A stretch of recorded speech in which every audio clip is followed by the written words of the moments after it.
Welcome to Guide Guru. We hope this video helps. You'll start by opening Control Panel right away. Press Win+R, type Control, and hit Enter to avoid extra clicks. Once it's open, change View By to small or large icons so you see all applets.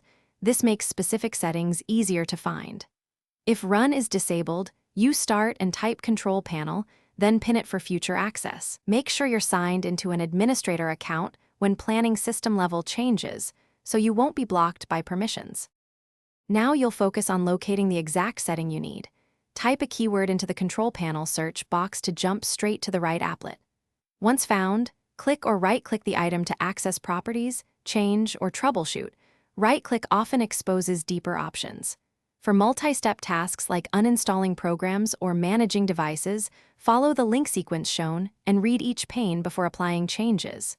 Once done, close the window or return to the main view to confirm the new status. Finish by applying and verifying the changes you made. Click Apply, then OK, and restart the PC if the Control Panel requests it, since many tweaks need a reboot to take effect. If a setting fails or reverts, run the built-in troubleshooter for that category or use system, restore to roll back to a known good point.